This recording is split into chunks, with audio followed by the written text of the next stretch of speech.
Welcome to English Medium. Let's learn and grow together. Subscribe for more fun lessons. Hello, my dear students. Welcome back to the mission 1111. So it is our second day of the mission beta. So second day में मैंने आपको बताया था कि we will do note making. तो note making का एक brief में हम पढ़ लेते हैं कैसे क्या करना होता है. Note making is an important study skill. In this type of question a passage is given. Okay, एक passage आपको दिया गया होगा एग्जाम में. क्वेश्चन नंबर आपका 2 जो होगा. From which we need to draw the main points. Okay, सिर्फ मेन पॉइंट्स को हमने उसमें से निकालना है यूजिंग अ प्रेस्क्राइब्ड फॉर्मेट मतलब जो हमें प्रेस्क्राइब किया हुआ है कि इस फॉर्मेट में लिखना है. उसमें क्या क्या होता है, टाइटल होता है, सब हेडिंग्स होती हैं, एब्रीविएशन टेबल होती है और एक समरी होती है बेटा. तो how to prepare good notes. Notes should be short. एक तो हमारे नोट्स जो हैं वो शॉर्ट होने चाहिए, ब्रीफ होने चाहिए. They should identify the main points और उनमें सिर्फ मेन पॉइंट्स हमने बताने हैं. Okay. They list information in what is called note form. तो नोट जैसे हम बनाते हैं उस फॉर्म में हमने इन्फॉर्मेशन लिखनी है. They are written only in phrases. Only in phrases. बेटा ये बात बहुत ज़्यादा इंपॉर्टेंट है कि आपने सेंटेंसेस नहीं लिखनी है, नॉट सेंटेंसेस. जब आप नोट मेकिंग कर रहे हैं तो आप सेंटेंसेस नहीं लिखेंगे, सिर्फ फ्रेजेस लिखेंगे. क्या होता है डिफरेंस सेंटेंसेस और फ्रेजेस में. जैसे अगर हमने बताना है कि there are 4 types of pollution तो हम क्या कहेंगे, only 4 types of pollution. Okay. हम ये नहीं कहेंगे there are 4 types of pollution, वो सेंटेंस है हमारा. नोट्स में तो हम मेन मेन कीवर्ड्स लिखते हैं ना कि जिसे समझ आ जाए रिवाइज करते हुए. Second is information is logically divided. Okay. And sub divided by the use of figures letters. तो वो जो इन्फॉर्मेशन आपको दी गई है पैसेज में उसको आपने लॉजिकली डिवाइड करना है, सब डिवाइड करना है. आप फिगर्स यूज़ कर सकते हैं और आप लेटर्स यूज़ कर सकते हैं. Okay. The divisions are made like this. Divisions कैसे होती हैं, सबसे पहले मेन सेक्शन होता है, फिर सब सेक्शन होता है, फिर सब सेक्शन होता है. तो मेन सेक्शन जो है हमारा 1 2 3 जिसको कि हम हेडिंग कहते हैं. ओके. तो वो नंबर 1 नंबर 2 नंबर 3 की फॉर्म में लिखे जाएंगे. सब हेडिंग जो है वो आप उसके लिए आप ये रोमन 1 2 3 ये यूज़ कर सकते हैं या फिर जो सब हेडिंग है उनके लिए ABC यूज़ कर सकते हैं. मीन्स हर तरह की हेडिंग के लिए बेटा आप एक different format of numbering use करेंगे. ओके. और दूसरा कॉमन मेथड है डेसिमल सिस्टम, है ना. तो हम क्या करते हैं कि हम डेसिमल सिस्टम यूज़ करते हैं. तो मेन सेक्शन, सब सेक्शन और सब सेक्शन. जैसे मेन सेक्शन है 1 2 3. उसके बाद डेसिमल सेक्शन कैसे होगा बेटा, डेसिमल लाइक दिस वन. जैसे मेन हेडिंग आपकी 1 हो गई और सब हेडिंग जो है आपने ये वाला 1 उठा लिया तो 1.1, दूसरा 1.2 ऐसे करके. अब इसकी कोई सब हेडिंग है तो जैसे 1.1.a. ओके. Next 1.1.b. तो इस तरीके से करके हमने यूज़ करना है. Abbreviations and symbols are freely used. ठीक है. एब्रीविएशंस और सिंबल्स हमने यूज़ करने हैं. एब्रीविएशंस और सिंबल्स जो हम यूज़ करेंगे बेटा 4 to 8 हमने यूज़ करनी है. Minimum 4 maximum 8. उसके बाद है articles, prepositions and conjunctions are omitted. तो बेटा जब हम सेंटेंस को फ्रेज बनाकर लिखते हैं तो हम आर्टिकल्स को ओमिट कर देंगे, हटा देंगे, प्रपोजिशंस को हटा देंगे और कंजंक्शंस को हटा देंगे. Okay. Notes must make sense when they are read again, otherwise they will be of no use. Notes का यूज़ कब होता है बेटा, उनका मीनिंग वो तभी मीनिंगफुल होते हैं जब आप उनको दोबारा पढ़ते हैं, अदरवाइज़ उनका कोई यूज़ ही नहीं रहेगा. जैसे आप किसी भी सब्जेक्ट के लिए जब नोट्स बनाते हैं, ओके, तो एग्ज़ाम के लिए जैसे आप नोट्स बनाते हैं किसी भी सब्जेक्ट के हो सकते हैं, फिज़िक्स के, केमिस्ट्री के, इकोनॉमिक्स के, ज्योग्राफी के, साइकोलॉजी के, किसी भी सब्जेक्ट के नोट हो सकते हैं. और उनको आप क्या करते हैं बेटा, पहले नोट्स आप बनाते हैं और एग्ज़ाम से मतलब जितनी भी आपको छुट्टियाँ मिलती हैं 1 2 3 तो उनमें आप नोट्स के थ्रू रिवाइज करते हैं, दोबारा से आप चैप्टर्स रीड नहीं करते हैं, है ना. Next is how to summarise. तो समरी हमने कैसे बनानी है, समराइज़ कैसे करना है, क्योंकि ये भी हमारा 3 मार्क्स का होता है बेटा. जो नोट मेकिंग है उसमें टाइटल और आपकी एब्रीविएशन टेबल और आपके नोट्स ये 1 नंबर 1 नंबर और 3 नंबर के होते हैं. और समरी जो है वो हमारी 3 नंबर की होती है. समरी में हमने क्या करना है, the point should be expanded into full sentences and linked using suitable connectors. तो जो आपने नोट्स बनाए थे बेटा उन्हीं को सेंटेंसेस में कन्वर्ट करके आप समरी बना देंगे. और सूटेबल कनेक्टर्स मीन्स कंजंक्शंस वगैरह जो भी यूज़ करें, मीन्स प्रॉपर सेंटेंस आप बनाएंगे. समरी में आप प्रॉपर सेंटेंस बनाएंगे. ठीक है. नोट मेकिंग में हमने क्या बोला था कि no sentences at all. Summary में हम कहेंगे no notes at all. Summary है ना, नोट्स नहीं है, तो समरी बनाएंगे सेंटेंसेस में. और इसमें आप जो है एब्रीवेशन भी यूज़ नहीं करेंगे। नोट मेकिंग में तो बहुत ज़रूरी है एब्रीवेशन यूज़ करनी, समरी में बिल्कुल नहीं करनी है। We need to be precise in our action. Okay, तो प्रिसाइज तो हमने रहना ही है, क्योंकि जो समरी है, समरी में बेटा हमने प्रिसाइज रहना है, क्योंकि 80 वर्ड्स हमारी वर्ड लिमिट होती है समरी के लिए, या फिर 1/3 ऑफ द होल पैसेज। उसके बाद है summary will contain all the main ideas and the of the original text. जितने भी मेन आइडियाज़ हैं ओरिजिनल टेक्स्ट के, उनको हमने समरी में लिखना है, लेकिन अपने वर्ड्स में लिखना होता है। अवॉइड एग्जाम्पल्स, कोई एग्जाम्पल आपने इंक्लूड नहीं करना है, कोई एक्सप्लेनेशन ही यूज़ करनी है, और कोई रेपिटेशन नहीं होना चाहिए। सिर्फ जो मेन मेन आइडियाज़ हैं उन्हीं को सेंटेंसेज में हम लिखेंगे। Note making and summarization is based on a passage of approximately 200 to 250 words. तो इतना आपके पैसेज की लेंथ होगी बेटा, मतलब 200 से 250 वर्ड्स तक जो है वो वर्ड्स आएंगे आपकी पैसेज में। Okay, question is divided into 2 parts, और क्वेश्चन जो है 2 पार्ट्स में डिवाइड होगा। फर्स्ट क्वेश्चन क्या होगा इस सेकंड क्वेश्चन का, note making with keywords abbreviation table 5 marks, ये 5 नंबर का है, और summary based on the notes जो है वो 3 मार्क्स की है। अब मार्किंग स्कीम जो है बेटा हमारी क्या है कि टाइटल हमारा 1 मार्क का होता है, नंबरिंग एंड इंडेंटिंग ये जो है ये हमारी 1 नंबर की होती है। इंडेंटिंग क्या होता है, नंबरिंग क्या होता है, नंबरिंग तो मैंने आपको बता दिया बेटा कि नंबरिंग हमने करनी है नोट्स की। इंडेंटिंग मैं आपको बताऊंगी जब हम पैसेज सॉल्व करेंगे। और की ग्लॉसरी जो है वो 1 नंबर की होगी। की ग्लॉसरी क्या होती है कि जो आपने एब्रीविएशन टेबल बनाई है। और नोट्स जो हैं आपके, जो प्रॉपर नोट्स आप बना रहे हैं वो 2 नंबर के होंगे। फिर समरी जो आप लिख रहे हैं बेटा, समरी जो है वो 3 नंबर की है। और कंटेंट, इसको डिवाइड कैसे किया है फर्दर, कंटेंट जो है हमारा वो 2 नंबर का है, और एक्सप्रेशन 1 नंबर का है। ओके, जो भी ग्रामेटिकल मिस्टेक आप करेंगे सेंटेंस बनाने में समरी में, उसमें आपके एक्सप्रेशन के मार्क्स जो हैं वो डिडक्ट हो जाएंगे। ओके बेटा, आई होप ये जो रूल्स एंड रेगुलेशंस हैं समरी के, नोट मेकिंग के एंड समराइजेशन के, वो आपको समझ आए होंगे। And now we will do a passage. So this is our passage beta. Read the following passage. The internet has revolutionized the way people communicate. तो बेटा इस पैसेज को पढ़ते हुए आपने क्या ध्यान रखना है, एक तो जो वर्ड कोई बार बार आ रहे हैं उन वर्ड्स को ध्यान रखना है, क्योंकि उनको हम एब्रीवेशन के लिए यूज़ करेंगे। मतलब उनको हम एब्रीवेट कर देंगे। अगर एक वर्ड को बार बार रिपीट करना पड़ रहा है, तो नोट्स में क्या होता है, नोट्स में तो हम जल्दी जल्दी लिखते हैं ना, तो जल्दी जल्दी लिखते हैं, तो इट मीन्स जितनी एब्रीवेशंस आप यूज़ कर सकते हैं, लेकिन बहुत ज़्यादा भी नहीं करनी, 4 to 8 मैंने आपको बताया। तो जिन वर्ड्स को हम एब्रीवेट कर सकते हैं उनको हम एब्रीवेट करते चलेंगे। Okay, and access information, work and access information. The internet has revolutionised the way people communicate, work and access information. देखिए इंफॉर्मेशन है, जैसे इंफॉर्मेशन को हम क्या कर सकते हैं एब्रीवेट, इन्फो कर सकते हैं ना, इन्फो। तो ये वर्ड हो गया आपका एक। Originally developed as a military project in the late 20th century, it quickly evolved into a global network connecting millions of computers. Okay, तो इंटरनेट ने जो है हमारे काम करने के तरीके को, हमारे कम्युनिकेट करने के तरीके को, इंफॉर्मेशन एक्सेस करने के तरीके को रेवोल्यूशनाइज कर दिया है, मीन्स बड़े ही क्रांतिकारी तरीके से चेंज कर दिया है।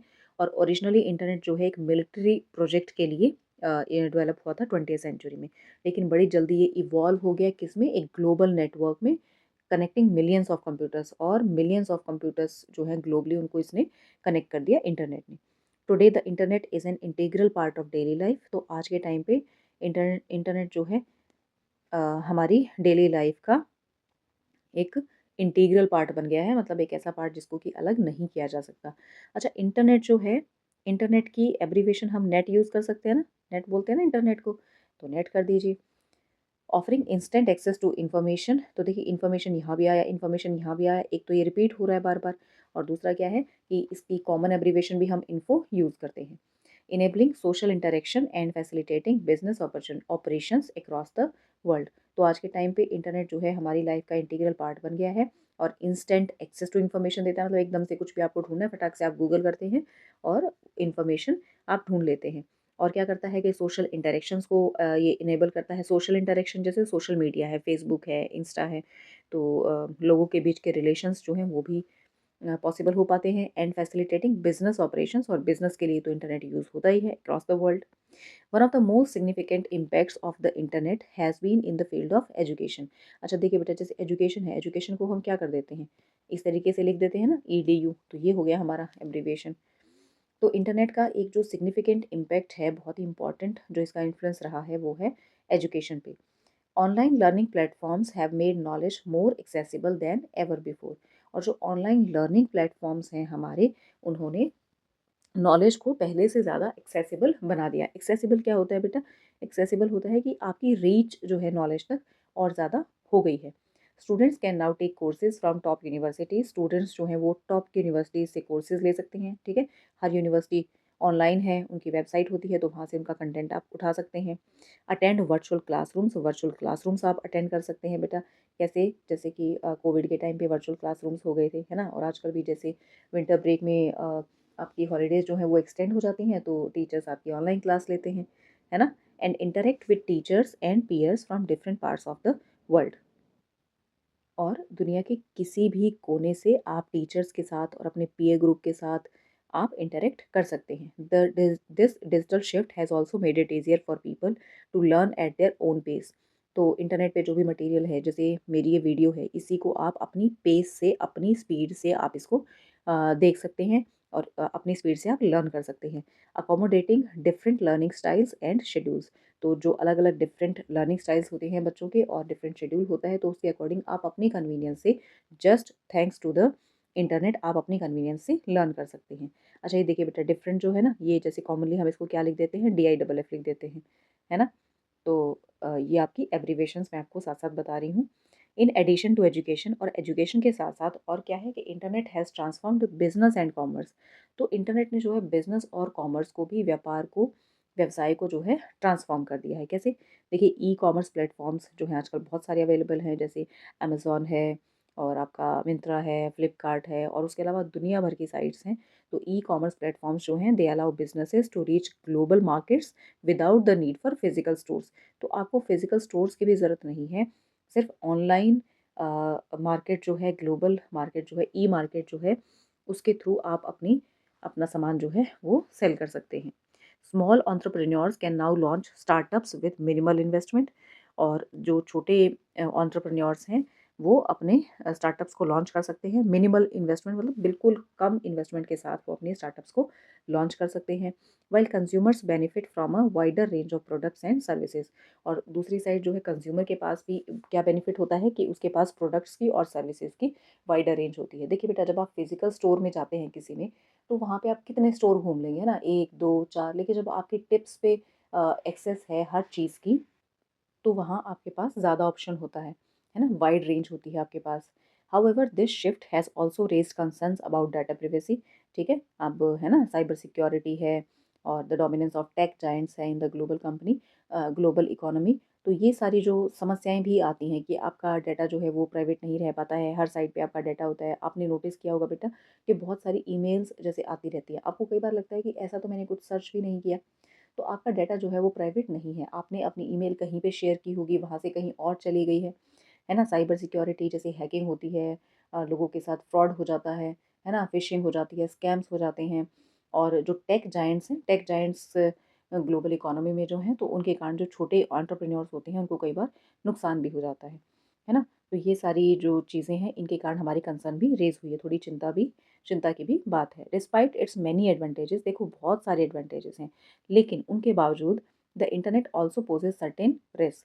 तो इंटरनेट के कुछ सर्टेन रिस्क भी हैं। Issues like online misinformation, जैसे ऑनलाइन मिस इन्फॉर्मेशन होती है, साइबर बुलिंग होती है, और डिजिटल एडिक्शन होता है। ब्लू व्हेल आपको याद होगा कि उसमें क्या था कि वो साइबर बुलिंग ही है, कि वो आपको कैसे कैसे टास्क देते हैं, और अगर आप नहीं करते हो तो हम ऐसे कर देंगे, वैसे कर देंगे, वो साइबर बुलिंग ही है ना। और डिजिटल एडिक्शन जो है, ये सब ग्रोइंग कंसर्न्स हैं। अभी अभी जो जनरेशन आ रही है, उसके लिए बहुत बड़ी चिंता का विषय है। As society becomes more dependent on digital technologies, तो जैसे जैसे सोसाइटी जो है डिजिटल टेक्नोलॉजी पे और ज़्यादा डिपेंडेंट होती जाती है, it is essential to promote responsible usage and implement regulations. तो एक तो रिस्पॉन्सिबल यूज़ करना, जैसे आप ही मान लो आपके पास फ़ोन है, आप उसको यूज़ करें तो कितना रिस्पॉन्सिबली यूज़ कर रही हैं। देखिए, पेरेंट्स को आपने बोला कि मैं अपनी पढ़ाई के लिए, है ना, फ़ोन ले रहा हूँ, लेकिन आप फ़ोन लेके रील देखने लग जाते हो, आप इंस्टा पे फ्रेंड्स के साथ चैट करने लग जाते हो, या फेसबुक पे कुछ पोस्ट करने लग जाते हो। तो मतलब ये सारी जो चीज़ें हैं, ये रिस्पॉन्सिबल यूसेज में नहीं आती बेटा। तो आपको देखना पड़ेगा कि रिस्पॉन्सिबली आप कैसे यूज़ करेंगे। मीन्स टेक्नोलॉजी से आपने फ़ायदा उठाना है, अपना नुकसान नहीं करना है। एंड इम्प्लीमेंट रेगुलेशंस, और रेगुलेशंस को भी इम्प्लीमेंट करना पड़ेगा, है ना। कुछ नॉर्म्स ऐसे बनाने पड़ेंगे। That protect users while encouraging innovation. तो कुछ एक ऐसे रेगुलेशंस भी हमें लेके आने पड़ेंगे कि वो एनकरेज करें इनोवेशन को, लेकिन साथ साथ यूजर्स को प्रोटेक्ट भी करें। Balancing freedom of expression with the need for accurate information is one of the key challenges of the digital age. और ये जो डिजिटल एज है हमारी, इसमें हमारा बिगेस्ट चैलेंज क्या है कि आपको फ्रीडम ऑफ एक्सप्रेशन को किसके साथ बैलेंस करना है, the need for accurate information को। ओके, फ्रीडम ऑफ एक्सप्रेशन सबको है, आप जो कहना चाहें कह सकते हैं, लेकिन उसके साथ साथ आपको ये भी देखना पड़ेगा कि आप सिर्फ लोगों को मिसगाइड नहीं कर सकते, आपको एक्यूरेट इन्फॉर्मेशन देनी है। ओके बेटा, so this is your passage. और इस पैसेज के बेस पे आपको क्या करना है, आपको नोट्स बनाने हैं और आपको फिर इसको समराइज भी करना है। ओके, तो चलिए बेटा हम इसको करना शुरू करते हैं, अटैम्प्ट करना शुरू करते हैं। The internet and its impact. देखिए मैंने आपको बताया कि बेटा आप अगर एक सूटेबल टाइटल देंगे तो आपको 1 नंबर मिलेगा, है ना। सूटेबल टाइटल है the internet and its impact, तो आपको 1 नंबर यहाँ पे मिल जाएगा। अब उसके बाद क्या है कि आप बनाएंगे हेडिंग्स। ओके, हेडिंग्स आपने बना दी, एवोल्यूशन ऑफ द इंटरनेट। तो सबसे पहले पैराग्राफ में क्या बताया गया है कि एवोल्यूशन ऑफ द इंटरनेट बनाया गया है। उसके बाद आपको बनानी है सब हेडिंग्स। तो बेटा जो आपकी सब हेडिंग्स है ना, वो रेलेवेंट होनी चाहिए, आपकी हेडिंग से कनेक्ट होनी चाहिए। तो देखिए evolution of the internet started as military project. सबसे पहले कैसे शुरू हुआ था, एज मिलिट्री प्रोजेक्ट। उसके बाद क्या बन गया, ग्लोबल नेटवर्क में डेवलप हो गया। उसके बाद की रोल किसका है, communication, work and information access का। ठीक है, और इन्फॉर्मेशन को देखो इन्होंने भी एब्रीवेट किया हुआ है ना, इन्फो बनाया हुआ है, कम्युनिकेशन को COMM लिख दिया। Then second heading role in education. उसके बाद आपका सेकंड पैराग्राफ जो है वो इसके बारे में था कि एजुकेशन में इंटरनेट का क्या रोल है। तो क्या रोल है, ऑनलाइन प्लेटफॉर्म्स हैं, वाइडर एक्सेस टू नॉलेज है, वर्चुअल, ये हमें उसमें देखने को मिलेगा, क्लासरूम है ये वैसे, लेकिन इन्होंने जो टेबल बनाई होगी उसमें देखने को मिलेगा कि ये किसकी एब्रीविएशन है, एंड ग्लोबल लर्निंग अपॉर्चुनिटीज़। ठीक है, फिर क्या है, सेल्फ पेस्ड लर्निंग है that supports different styles and schedules. Different का हमने भी किया था ना कि, और ज़रूरी नहीं है बेटा कि सबकी एब्रीवेशंस सेम होंगी, आपकी चार डिफरेंट हो सकती है, आपके फ्रेंड की चार डिफरेंट हो सकती हैं, है ना, लेकिन आपको देखना है कि लॉजिकली वो जस्टिफाई होनी चाहिए। Then third heading is impact on business and commerce. तो बिजनेस और कॉमर्स पे क्या इम्पैक्ट होता है इंटरनेट का। तो फर्स्ट वन इज, देखिए 3.1 हो जाएगा, ये 3.2 हो जाएगा, ये 3.3 हो जाएगा। ओके, और अच्छा 3.4 भी है, और फिर कंसर्न्स में इसको हम करेंगे 3 पॉइंट, ये किसकी सब सब हेडिंग है, 3.4 कर देंगे हम, 3.4 बी कर देंगे हम, 3.4 सी कर देंगे हम। तो बेटा देखिए उसमें लिखा हुआ था ना कि इंडेंटिंग के नंबर है। इंडेंटिंग क्या होती है, ये देखिए बेटा ये जो 1 है और ये 1.1 है, इनके बीच में इतना मार्जिन है, ये जो 2 है और 2.1 है इसके बीच में इतना मार्जिन है। ये मार्जिन आपको अच्छा खासा बेटा दिखाना है। ठीक है, और फिर आपके जो सब हेडिंग है उससे सब सब हेडिंग में यहाँ पे भी मार्जिन है। तो ये जो मार्जिन है बेटा इसको हम इंडेंटिंग कहते हैं। ओके, इसके भी आपके मार्क्स हैं। तो ये हो गया e commerce enables global reach, startups with minimal investment possible. Customers कौन से हैं, मोर प्रोडक्ट चॉइसेस हैं कस्टमर्स के पास भी। और उसके बाद जो है कंसर्न भी हैं, कुछ कंसर्न कौन सी हैं, डेटा प्रिवेसी है, साइबर सिक्योरिटी है और टेक मोनोपलीज हैं। उसके बाद फिर फोर्थ है हमारी heading associated risk. Associated risk हमारे क्या क्या हैं बेटा, एक तो इश्यूज़ हैं जैसे कि मिस इन्फॉर्मेशन हो जाती है कई बार, है ना, साइबर बुलिंग, डिजिटल एडिक्शन। उसके बाद need for responsible use and effective regulations भी हमने पढ़ा। और उसके बाद चैलेंज है, चैलेंज क्या है कि बैलेंस बिटवीन, देखिए ये भी एब्रीवेशन यूज़ की, बिटवीन को ऐसे लिख देते हैं ना हम BW करके, free speech and accurate info. And जो है, एंड को भी हम ऐसे करके लिख देते हैं। तो बेटा ये हैं आपके नोट्स, 1 नंबर आपको टाइटल के लिए मिलेगा, ये जो इंडेंटेशन की है इसके लिए भी आपको 1 नंबर मिलेगा। ये जो नोट्स आपने बनाए हैं जैसे ये है जो सेंटेंस के फॉर्म में नहीं है और जो आपकी मेन हेडिंग से रिलेटेड है, रेलेवेंट है, ऐसा नहीं कि कहीं से 4 अक्षर उठा के आपने कैसे भी लिख दिए, तो इसके आपको मिलेंगे 2 नंबर। ये जो इंडेंटेशन है इसका मिलेगा आपको 1 नंबर। और उसके बाद अब हम आएंगे K2 एब्रीवेशंस पे। तो ये जो एब्रीवेशन टेबल है बेटा इसके लिए आपको मिलेगा 1 नंबर। ओके, इसके लिए फिर से आपको मिलेगा 1 नंबर। और ये पूरी टेबल आप बनाएंगे बेटा, जितने भी वर्ड्स आपने अपने नोट्स में यूज़ किए हैं एब्रीवेटेड, उन सब की आपको बताना है यहाँ पे कि मैंने ये जो वर्ड है ये इस वर्ड के लिए यूज़ किया है, ये जो एब्रीवेशन है इस वर्ड के लिए, ये एब्रीवेशन इस वर्ड के लिए। अदरवाइज़ कोई आपके नोट्स पढ़ेगा बेटा तो उसको कैसे पता चलेगा कि ये जो आपने CLSRM लिख दिया इसका क्या मतलब है। तो ये आपको एक जगह टेबल बनानी है और उसमें बताना है। अच्छा एक चीज़ और है बेटा, जितने भी एब्रीवेटेड वर्ड्स आपने नोट्स में लिखे हैं उन सब को आप अपनी की टू एब्रीविएशन में इंक्लूड करेंगे। एक भी वर्ड आपका मिस नहीं होना चाहिए कि मैंने ये वर्ड्स हैं और ये एब्रीविएशन जो है वो इन वर्ड्स के लिए यूज़ की है। दूसरा बेटा, जितने भी वर्ड्स आपके की टू एब्रीविएशंस में होते हैं उनको नोट्स में एब्रीवेटेड ही लिखा जाना है। अगर आपने यहाँ पे उनकी एब्रीविएशन दे दी है और नोट्स में आप उनको कंप्लीट लिख रहे हो, वर्ड्स को फुल वर्ड्स लिख रहे हो, तो बेटा आपको एब्रीविएशन के नंबर नहीं मिलेंगे। एब्रीविएशन के नंबर आपको तभी मिलेंगे जब आप एब्रीविएशन को यूज़ करेंगे। ओके बेटा, so this is up to abbreviations. अब हम करेंगे इसकी समराइज़ भी करना है ना 3 नंबर के लिए। तो देखिए बेटा, ये है आपकी समरी, समराइज़ किया है, ये आपके 3 नंबर के लिए है।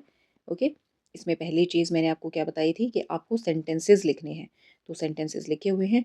दूसरी बात मैंने आपको बताई थी कि ये अप्रॉक्सीमेटली 80 वर्ड्स होनी चाहिए, ठीक है। तीसरा मैंने आपको बताया था कि इसमें कोई एग्जाम्पल आपने इंक्लूड नहीं करनी है, कोई डाटा नहीं करना है इंक्लूड, और कोई रेपिटेशन नहीं होना चाहिए आइडियाज़ का। The Internet, initially a military project, has evolved into a global tool essential for communication, work, and information access. It has transformed education by enabling online learning, virtual classrooms. Virtual classroom आपके होते हैं जो Zoom classes और Google Meet classes होती हैं, वो आपके virtual classrooms हैं बेटा। And self paced study, self paced मतलब हर किसी की पेस, हर किसी की स्पीड जो है वो लर्न करने की अलग होती है। कोई जल्दी लर्न करता है, कोई स्लो लर्न करता है, तो आप अपनी पेस पे सीख सकते हैं। In business, e commerce allows companies to reach global markets with minimal investment, though it raises concerns about privacy and tech monopolies. Despite its benefits, the internet poses risks like misinformation, cyberbullying, and digital addiction. Responsible use and regulation are crucial to balancing freedom of expression with the need for accurate information. तो देखिए बेटा, सब कुछ include किया गया है, लेकिन brief में इंक्लूड किया गया है, और ये आपकी समरी हो गई। ओके बेटा, so that's all for note making. और बेटा साथ साथ मैंने इस 11-11 के मिशन में आपकी समरीज भी शुरू की हुई है। ओके, तो आप क्या करेंगे कि एक साइड तो आपका पूरा according to the reading writing literature section आपके सारे क्वेश्चंस को मैं करवा रही हूँ, और दूसरी साइड में क्या कर रही हूँ, आपको चैप्टर्स भी रिवाइज करवा रही हूँ एक ब्रीफ समरी के थ्रू। तो समरीज भी आप देखते रहिए बेटा, और इस तरीके से आपका पूरा सिलेबस जो है बेटा 11 डेज में पूरा सिलेबस रिवाइज हो जाएगा with quick and thorough revision of summaries of the chapters as well.